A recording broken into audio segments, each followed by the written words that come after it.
Hi, my name is Stephanie Pickering, and my topic is focused on the need for teen spaces in libraries and the elements that make these spaces successful. So let's start off answering the question, why do teens need their own space in the library? Teens and young adults are commonly underrepresented in libraries, which is reflected in how leadership designs and manages teen spaces. With limited resources available, librarians must be prepared to make the case for thoughtful and effective teen space design. In an article published by American Libraries titled A Place of Their Own, Jennifer Velasquez summarizes why community spaces for the youth are so important. She emphasizes that giving teens a community space sends teens a strong signal that they are valued and welcome. So, a designated physical space will also invite teens to be present in community growth and connection. A properly designed space, as Velasquez puts it, is a link to effective and efficient services, programming, and overall service equality. Identifying these key factors for focusing on designated teen areas in libraries is the first step for identifying effective space design. Now, what should a teen space look like? After making the case for a teen space, librarians must also identify the ideal design elements for the space. Even though research specific to teen space design is limited, a study by Augusto, Coleman, Pacheco Bell, and Bernier focused specifically on identifying the key elements that make a teen space successful. The authors first point out that, as they would put it, we are in need of new design principles that reflect how users are actually using and interacting with their library spaces. The authors of this study did this by surveying teens and librarians about which elements they thought were most important in a teen public library space. The study did reveal that librarians and teens, though they agreed on some elements, often had different ideas about which elements were most important in library teen spaces. Let's take a closer look at the data provided by the study from Augusto et al.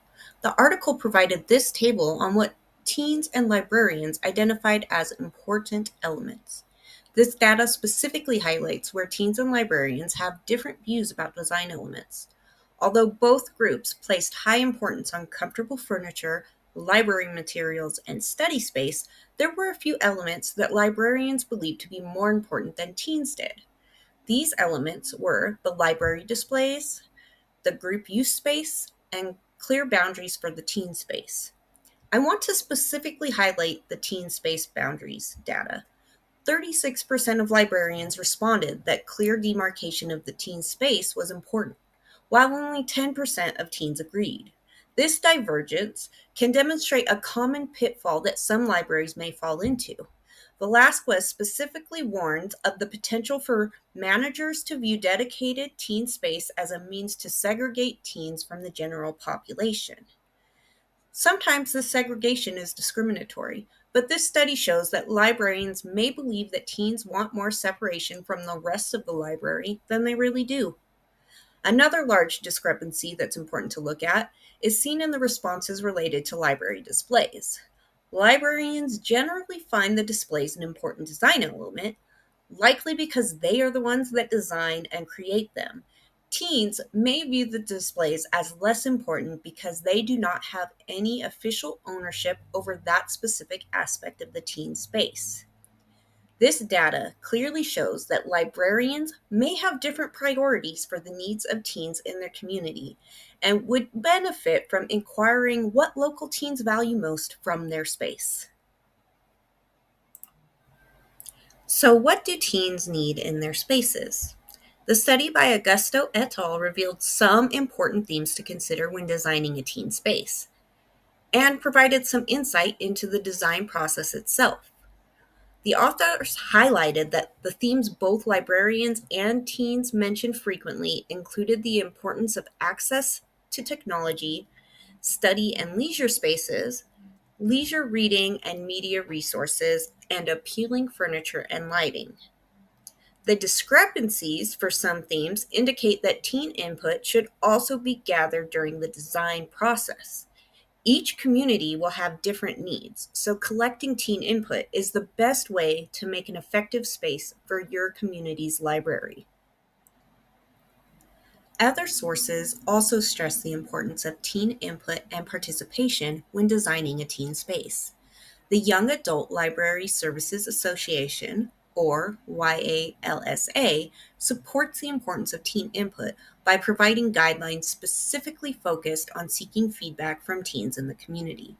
The key points of the first guideline recommends that librarians create a space that meets the needs of teens in the community by asking teens to play a role in the planning process, solicit teen feedback in the design of the space and regarding its use to allow teens to develop a sense of ownership, and solicit teen feedback in the development of policies to ensure the space is representative of teen needs. An article by Kimberly Bolin provides further support for this concept. Bolin writes that key success factors for teen spaces include making teen voice and engagement a priority, as well as a regular practice throughout the planning, design, implementation, maintenance, and marketing of the space and related teen library services. It is important to consider these recommendations to ensure the teen space not only demonstrates, but encourages teen involvement in designing and creating their own space in the library. I wanted to briefly discuss the full list of guidelines for teen spaces from YALSA. Number one, we already covered the specifics of the first guideline, which recommends soliciting teen feedback and input, but I wanted to reiterate that this recommendation will be a significant factor when considering all other guidelines put forth. As the YALSA states, teen input is the cornerstone of teen library services. The second guideline is that the space should provide an environment that encourages the overall development of teens. With online communication being a huge part of teen social interaction, YALSA writes that libraries should focus on making their space inviting, of high interest, and multi-purpose in nature. The third guideline is that the space should reflect the community in which they live. In summary, the teen space should showcase the interests and values of teens in the community. Gathering teen input will be particularly important when applying this guideline. The fourth guideline is to provide and promote relevant teen materials in the library. This specifically references the importance of having a solid teen collection development and management process so that the space can adequately meet the needs of teen patrons. Number 5 states the need to ensure the teen space has appropriate use and age policies to make teens feel welcome and safe, with the ages between 12 and 18 as the recommended focus for the teen space. The last guideline highlights the need for practical and adaptive technology and furnishings. Previously cited study by Augusto et al. Identified comfortable furniture as the element most cited by teens as being important in their space.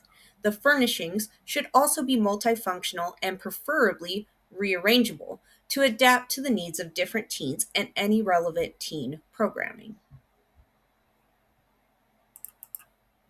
For my final thoughts on teen space, I wanted to highlight 3 important points when considering teen spaces.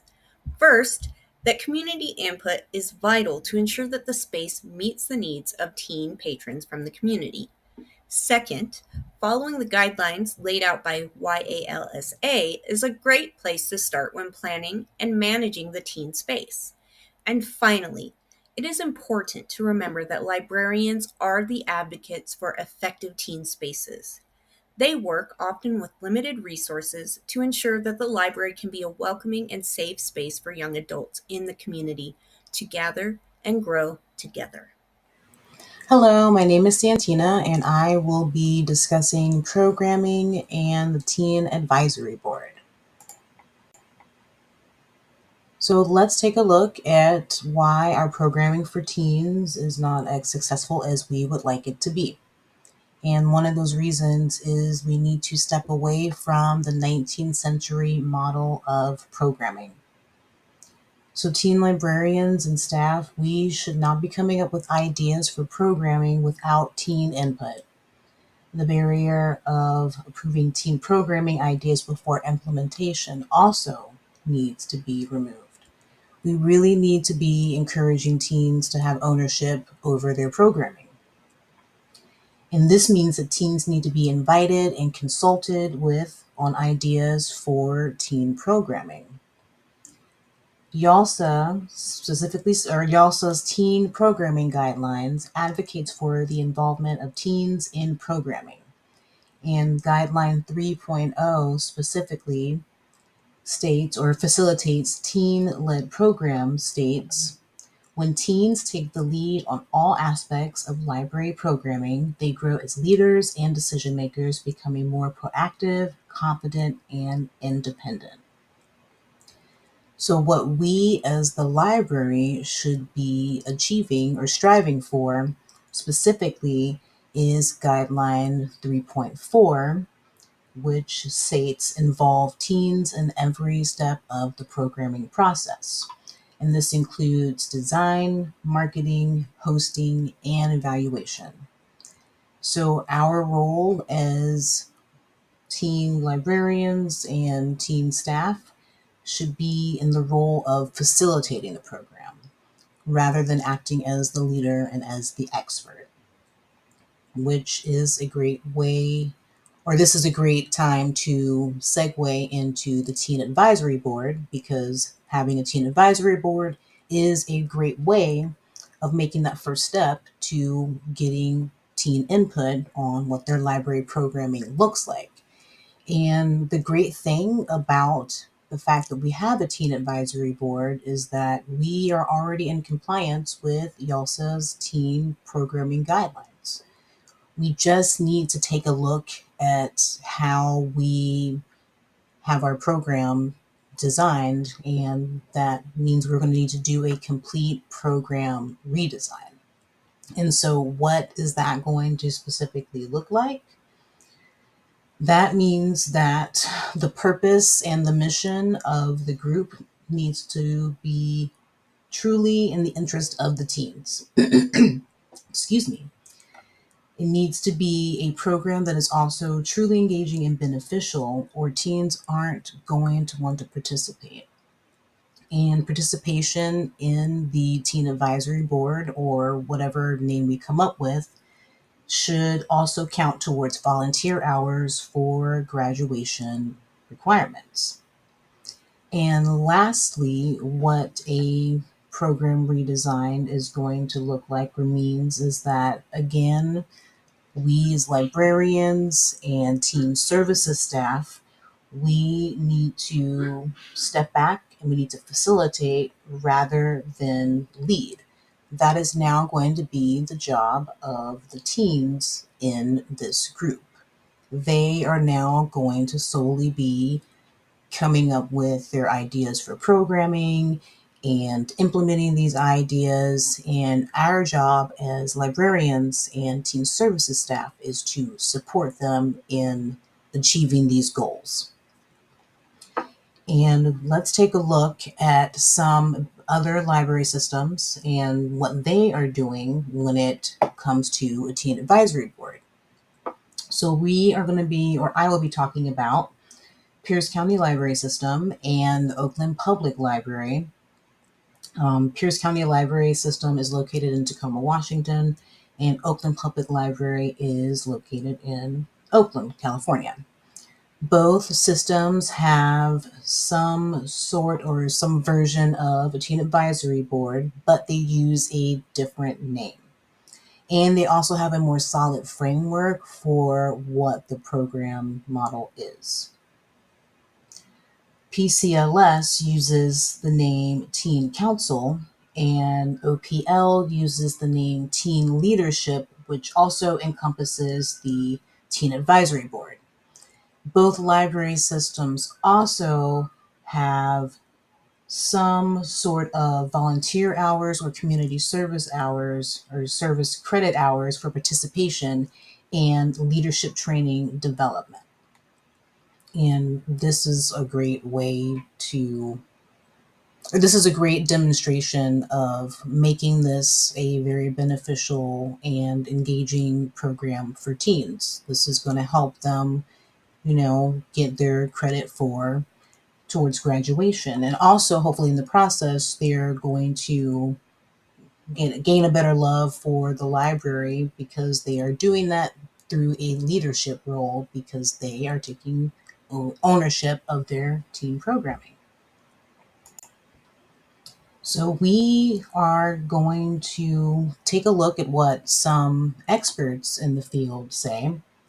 And as instructor and expert Jennifer Velasquez says, and it's a rather lengthy quote, but I think it really sums up what we as library staff should be doing when it comes to teen services and programming and what our teen advisory board should look like. So, Ms. Velasquez says teen programming efforts are most successful when teens are given responsibility over resulting programming. Put simply, this is not a matter of gaining teens' buy-in or using them as a source of ideas for librarians to implement.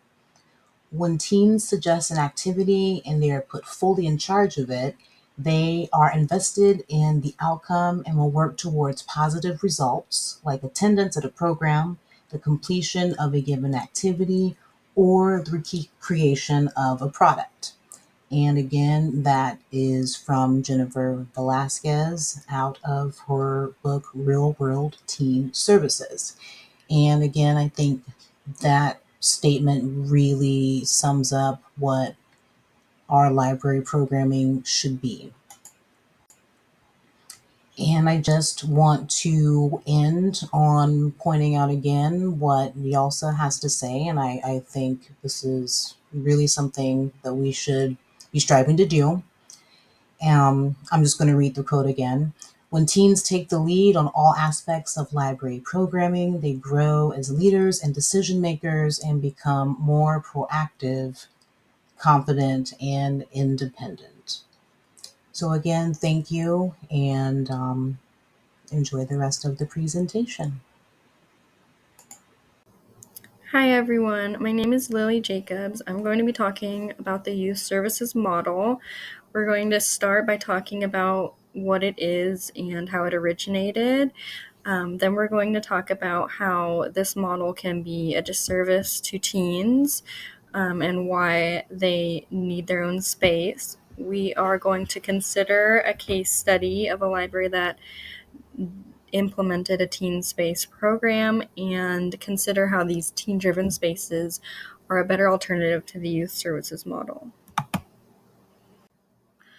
In her article, The History of Youth Services Librarianship, a review of the research literature, Christine Jenkins defines youth services librarianship as a term that encompasses all library services to youth, which are ages 0 to 18 in school or public library settings.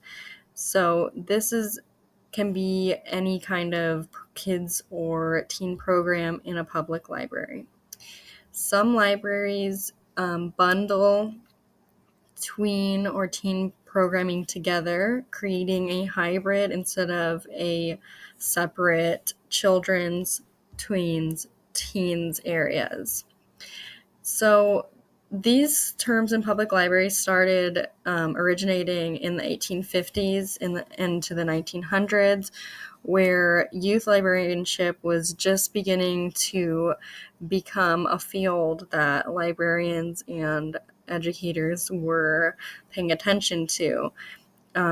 Librarians in America were developing how they were going to develop their collections and how they were going to use public library space to find room and programming for children and teens. Although, again, this was bundled together historically, and many libraries still do have this model still in place where it is not a distinct separation between the age groups, or there is alternatively an emphasis placed on children's collections, children's spaces, and tweens and especially teens can be an afterthought. So this youth services bundling model can definitely do a disservice to teens. As Bernier writes, teen programming isn't story time, with the librarian acting as creator / presenter and patrons in the role of receiver or audience. It can't be implemented in the same way as activities for younger children and tweens. And this is a great point to make when talking about teen programming, because really this is such a wildly different age from even tweens, and definitely from children. So paying special attention to the programming and events the public library is providing for teens is essential, just as we would place an emphasis on children's librarianship.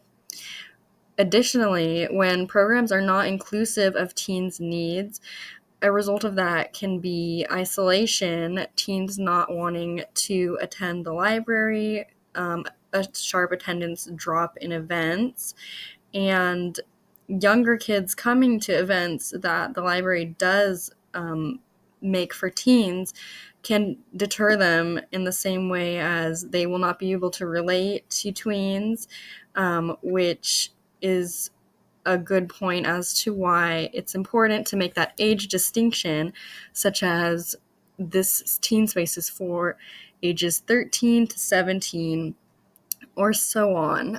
Making that distinction and enforcing it is important because it will result in teens seeking out the library and finding the library to be their safe space. If teen services are cut out of a library's prioritization and programming, materials and things that are meant solely for them may become just lost or mixed up within children's or tween materials. A really important thing to note is that Braun states that libraries are going through a paradigm shift, and it's important to realize that library staff going forward in their work with teens would benefit in taking a co-learner role and implementing hands-on and interest-based programming, resources, and materials. YALSA also devised competencies for librarians serving youth and specifically for teen services. YALSA states that there are many different aspects to consider, such as teen growth and development, interactions with teens, making sure that learning environments can have both formal and informal aspects, as well as learning experiences.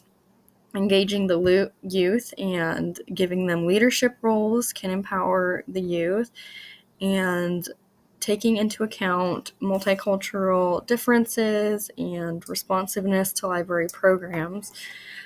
Creating a space that considers all of these things will be focused on its value to the community, not solely on attendance or numbers, because it is focused on being an inclusive space that adds value to the community and will attract teens as time goes by.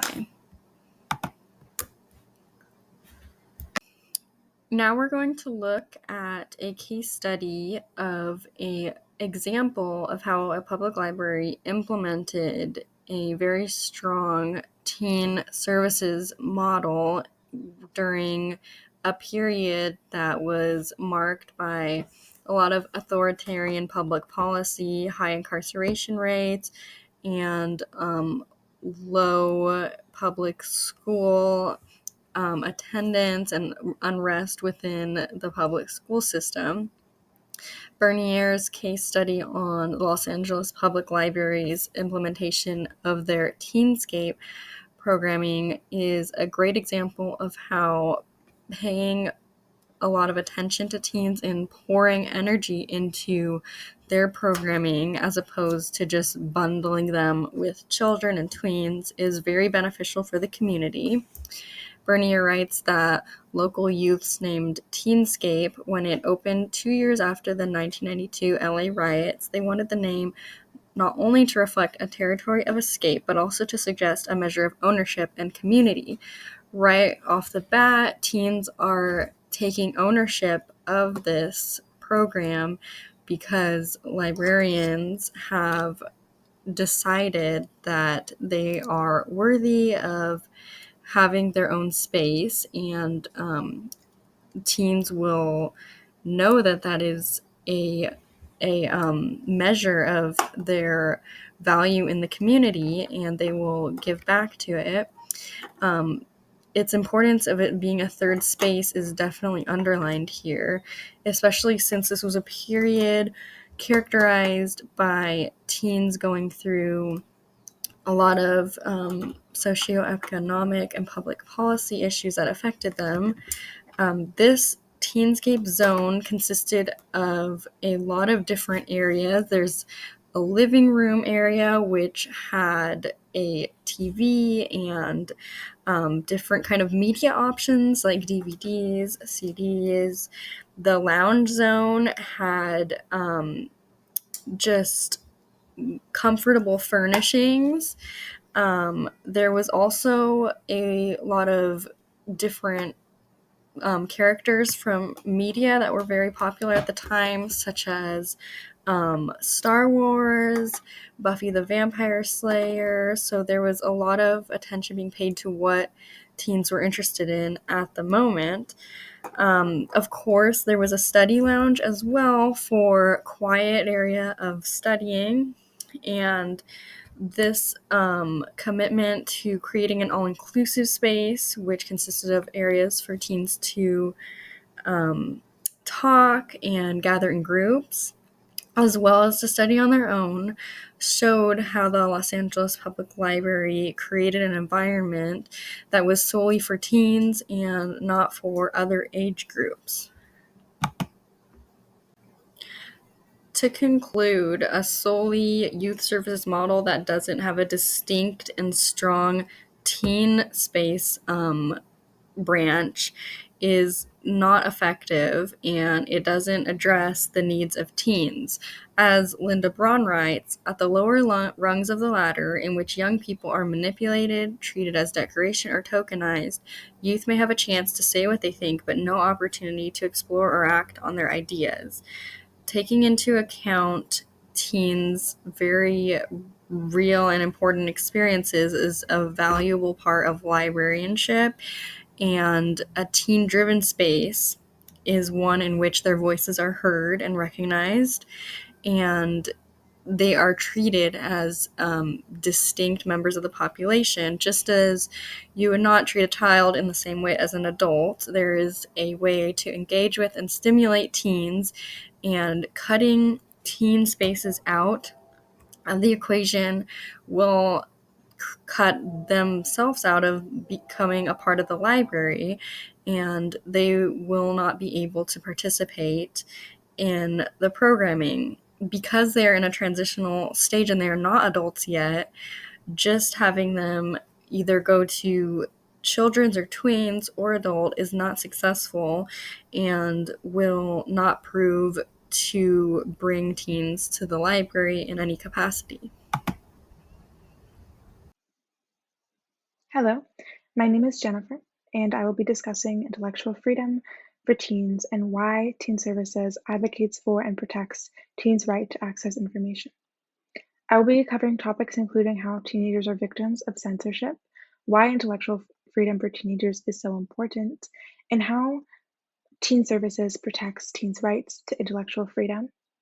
My goal today is to highlight the important role that Teen Services play in creating a safe and protected space for intellectual freedom and growth.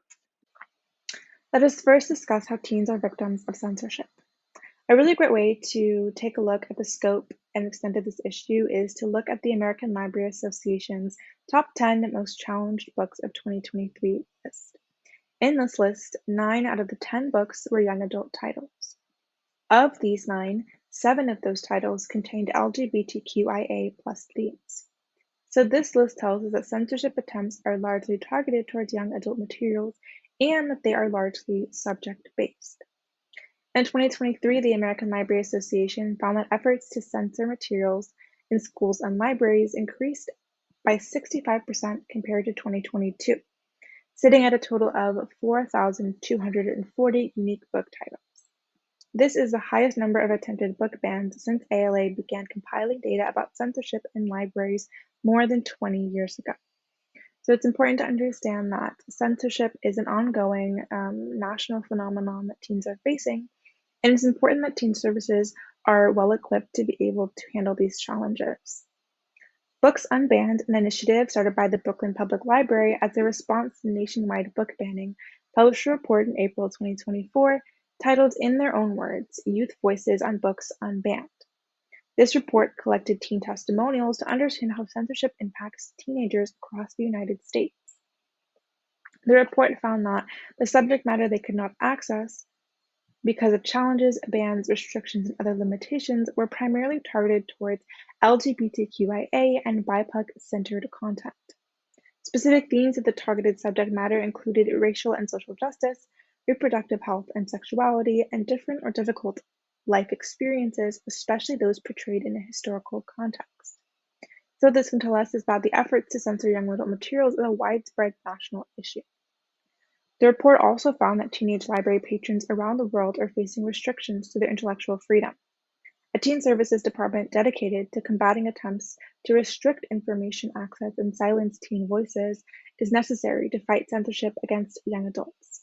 And this is part of the reason why it's so important that a teen services department is well equipped and well trained and dedicated to protecting teenagers' intellectual freedom. But why is intellectual freedom for teenagers so important? The American Library Association defines intellectual freedom as the right to access information from all points of view, in all formats, and without restriction. Intellectual freedom is a foundational aspect of librarianship, and every library is responsible to uphold this access. Most commonly, issues of intellectual freedom include book challenges and censorship, as well as restrictions to social media apps and certain web browsers. However, intellectual freedom also includes the right to privacy. For teenagers, this privacy is especially important. So, as we have discussed, censorship attempts and book challenges are largely targeted towards young adult materials. These efforts put intellectual freedom for teenagers at risk. And across the country, information restrictions not only have limited access to materials, the resources that teenagers utilize are discussed on a large scale and subject to mass scrutiny. More and more young adult materials are up for public debate, and more what young adults consume is considered a public concern. Teenagers feel like their checkout history and their search browser history is under threat of discovery. Now, privacy and the ethical use of online information is a major intellectual freedom issue for library patrons, and teens are no exception. Privacy at the library includes a teen's right to check out materials that he wants to, with input from a parent or guardian. It also includes a teen's right to have their library records kept confidential. Protecting teens' intellectual freedom is no small task. And the Teen Services team that is dedicated to preserving teens' right to privacy and access to information is a vital part of a successful library. A dedicated Teen Services department is important to the protection of a teen's intellectual freedom. A great example of this is the New York Public Library, and specifically the types of cards they offer to each age group: juvenile, teens, and adults. The teen card is different than the juvenile and the adult card because there is no parental consent required.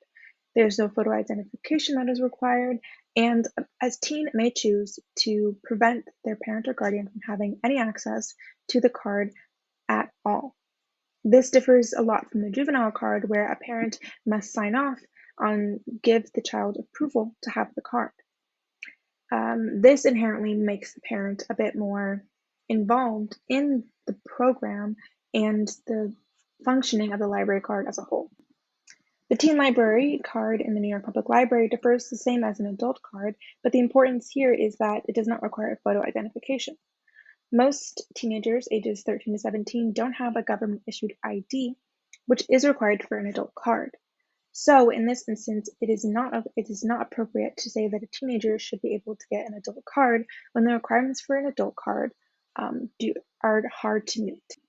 However, teens, for their own intellectual freedom, should not require parental oversight on their card in the same way that a juvenile card would need it. The differences in these cards really just goes to show how important it is that teens have a specific set of regulations for their use and their library access. And as librarians, it is important to remember that our responsibility is ultimately to teen patrons, to ensure that the library remains a safe space for them to meet their information needs. In the face of censorship and public scrutiny, teenagers need a dedicated team of librarians who are on their side, who specifically want to make sure that their information needs are met and that they're able to have the access to information that they need. To conclude, I would like to remind everyone of the American Library Association's interpretation of the Library Bill of Rights, which states that libraries and their governing bodies have a legal and professional obligation to ensure that all members of the communities they serve have free and equitable access to a diverse range of library resources and services that is inclusive, regardless of content, approach, or format. This principle of library service applies equally to all users, minors as well as adults. Lack of access to information can be harmful to minors. Libraries and their governing bodies must uphold this principle in order to provide adequate and effective service to minors. For their protection and their intellectual freedom and their privacy, it is vitally important that public libraries continue to uphold teen services and continue to serve teens as an independent group. Hi, so my name is Ashlyn Christensen, and I am here to talk about reshaping how the library assumes responsibility for teen participation.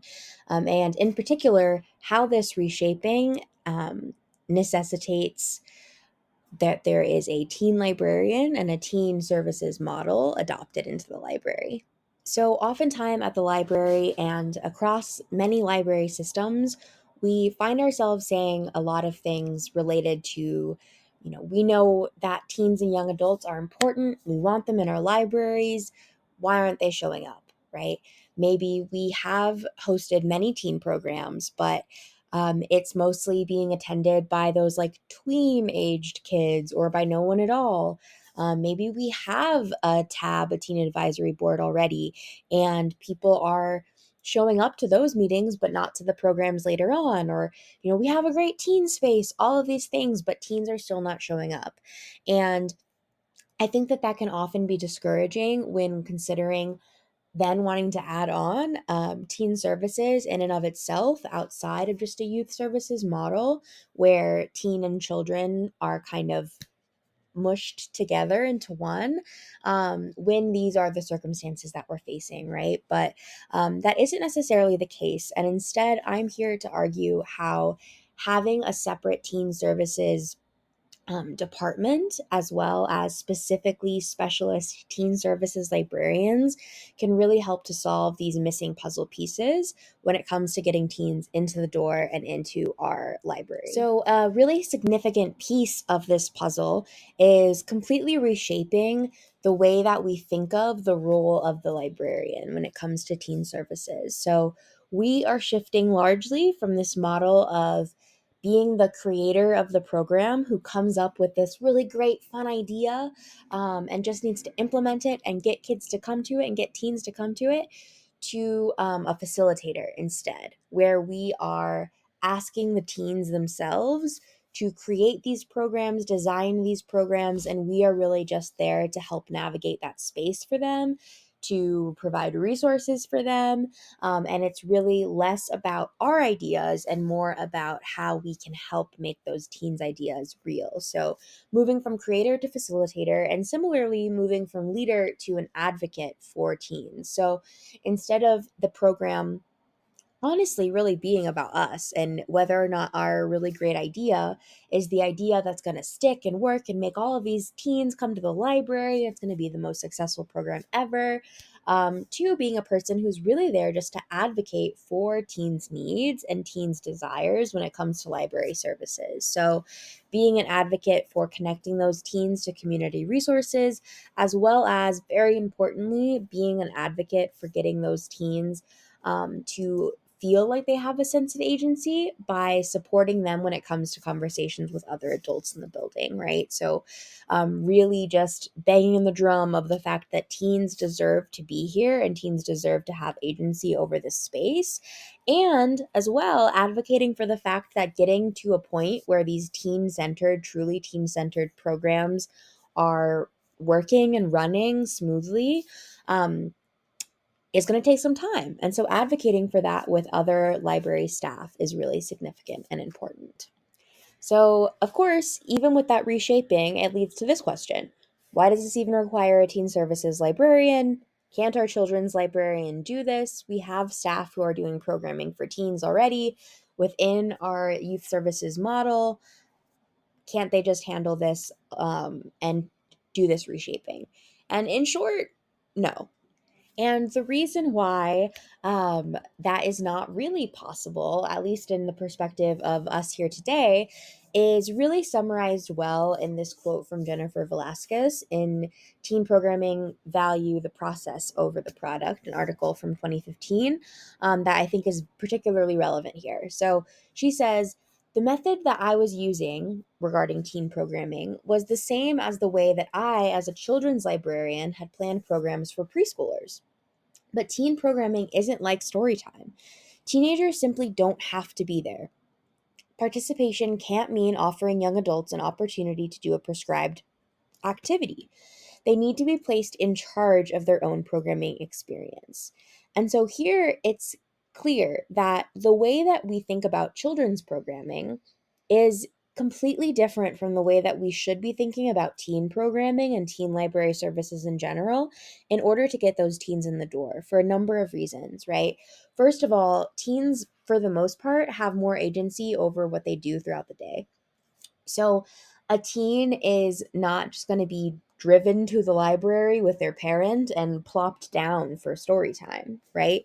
They're not going to be kind of told what to do. They have more choice in their life than a toddler does or than a school-aged child does in elementary school, right? In middle school. And so we need to really rethink participation, and that requires, as stated here, rethinking the role of the librarian and moving it away from what we know to work really well and be really successful with children's librarians. And that necessitates, I think, the requirement of having a different librarian entirely, right? One who is going to be doing different work.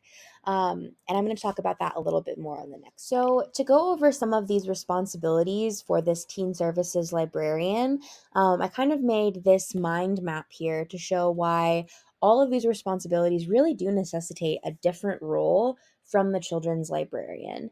And so, the few key points here that I really want to talk about, because this list could be very extensive, are the 6 that are on this slide. So, first is that the teen librarian needs to be able to connect teens to community organizations, resources, advocacy groups, etc., based on teen interest and aspirations for programming.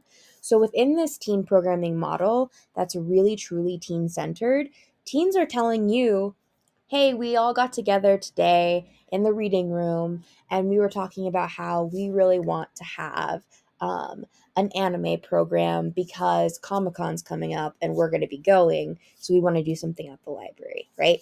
Our job then as the librarian is to think, okay, cool. Like, how do we do that? Maybe do I have connections with a community arts group that maybe some of them are anime artists, right?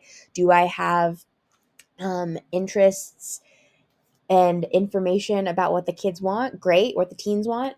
how can I go into the community and figure out what resources to then bring back to them and say, what of this works, right?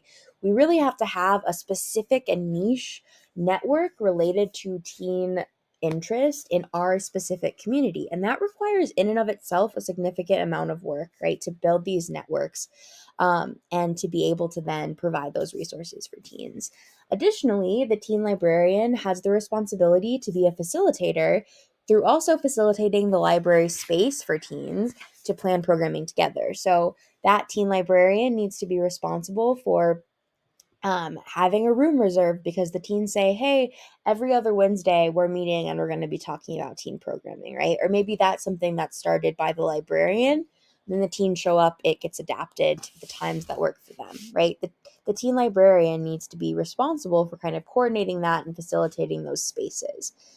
Similarly, within the library, the responsibility of the teen librarian is to advocate for the needs of teens, their programming efforts, and the rights to have agency in the library. So, if every other Wednesday, for example, in this theoretical picture, we have all of the teens that are working on these programming efforts coming together and they're planning their idea.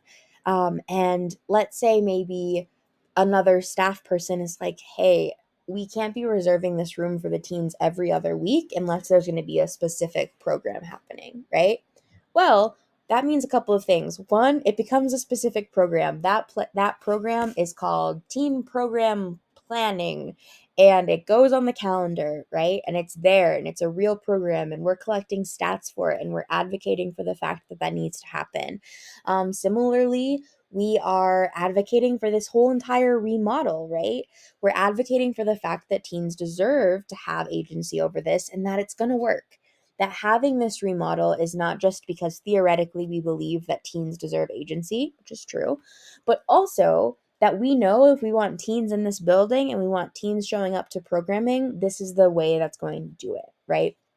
And so that is also a significant amount of work, right? Again, shouldn't be required of the same person who is planning story time, planning all of the read alouds that are happening in schools, etc., right? Doing all of the children's librarian work, which is a lot in and of itself, needs to be separate.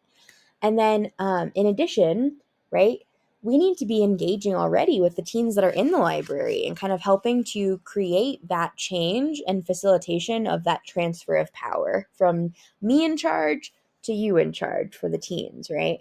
And that is maybe a long process. And that also requires a lot of rapport building, community building, patience, flexibility, creativity. It's a specific skill set that I think should be sought after in a teen librarian, and in particular, a teen services librarian who's able to focus their brain energy on this work.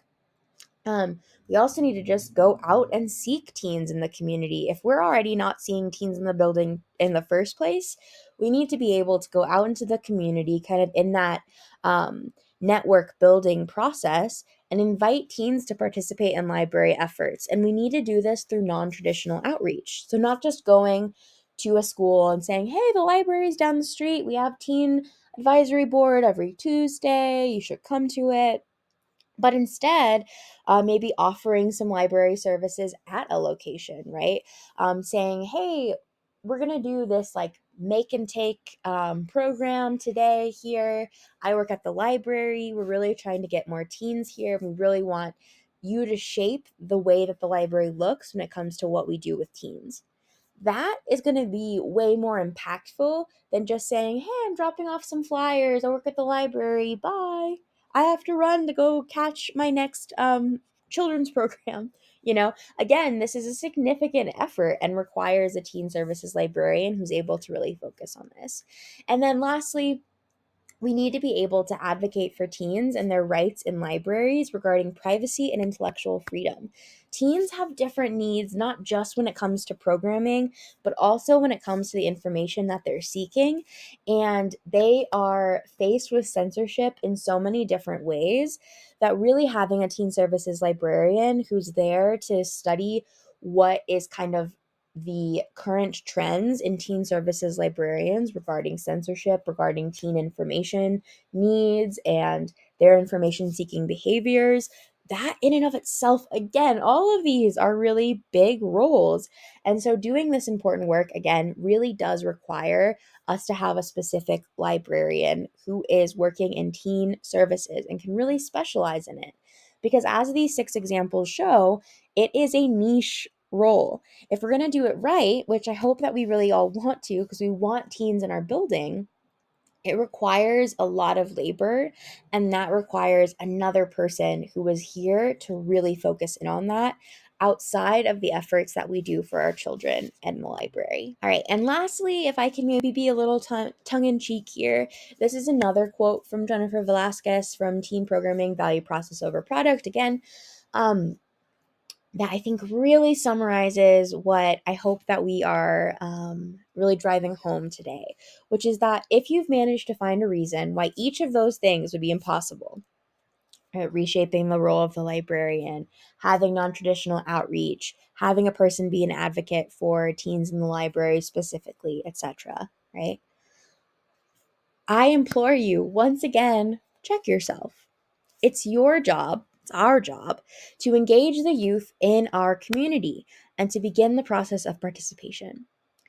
Very simply put, if we want teens in our building, which I hope we can all agree that we do, if we want these people to be using the library, we need to engage them in a different way, right? What we're doing now isn't working. And so instead, we really need to move into this model of having a teen services department and a teen services specialist librarian who's really able to begin that process and to create systems for it to be sustainable and have longevity.